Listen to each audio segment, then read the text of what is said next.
Ms. Clarke, I want to return to the exchange you had with Senator Cornyn where you discussed defunding the police. You testified it's not the department's position or your position that the police should be defunded. So have you changed your mind since you wrote an op-ed in 2020 that the police should be defunded?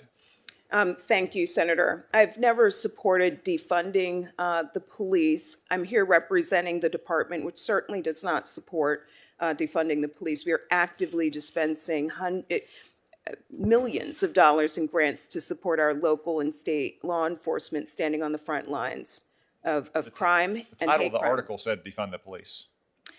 The article talked about some of the challenges that law enforcement faces today with respect to, for example, mental health needs that too often fall at the doorsteps of law enforcement. I'm here representing the department today, which believes deeply in ensuring that our law enforcement agencies have the support and resources needed to do their work. So it sounds to me like you changed your position, or at least your position from 2020 is not the department's position. But let's move on from funding the police to protecting the police. What's the department's latest position on qualified immunity? Should the qualified immunity that police officers enjoy from frivolous lawsuits be changed in any way? That question, Senator, I would likely have to direct to my Office of Legislative Affairs. I'm happy to take the question back for... Now, Office of Legislative Affairs just represents you to Congress. You're the policymaker. You're the one that would have input on these things. What's the department's position on qualified immunity? Should it change in any way? And presumptively, given the debates we've had here in Congress for the last year, if you think it should change, I assume you think it should be lower, that it shouldn't be heightened. Senator, I want to be very clear. I've not, in the Civil Rights Division, taken a position on this issue. I can't speak to whether or not there's another component inside the agency that has spoken to this, but this is not within the purview of the Civil Rights Division. Okay, so police officers enjoy qualified immunity. What kind of immunity do prosecutors and judges enjoy? I don't know the answer to that question. I think the answer is absolute immunity. So the lawyers who have constructed our system have given themselves absolute immunity, I just want to say for the record, while police officers only get qualified immunity. Another way we protect the police is when they're acting in their official capacities, we defend them from frivolous lawsuits. Do you think it would make police officers less likely to perform their job zealously if they knew that political bosses were going to hang them out to dry and subject them to financial bankruptcy and ruin if they were sued for actions in the course of duty?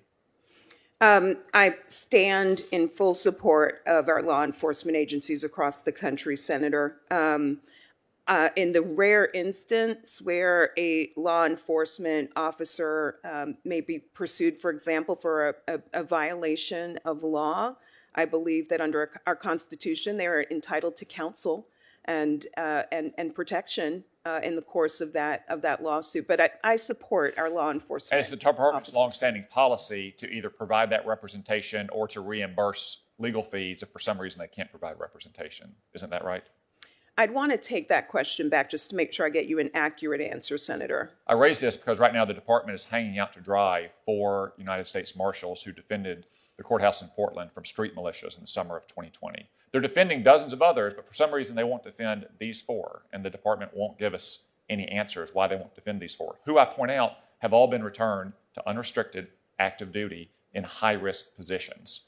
Presumably, if they were subject to criminal investigation or IG investigation or some other kind of disciplinary action, the department wouldn't be sending such marshals back into high-risk situations where violence, even lethal violence, is likely to be used.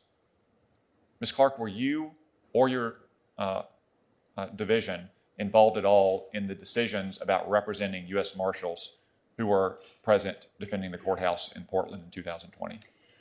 Senator, I believe that this is a matter that is most appropriate for our civil division. I'd want to get you an accurate answer. I'd welcome any I know it's most appropriate for the civil division. I do know that. But I'm asking you if you had any conversations in the department at any time about representing U.S. Marshals who defended the Portland courthouse.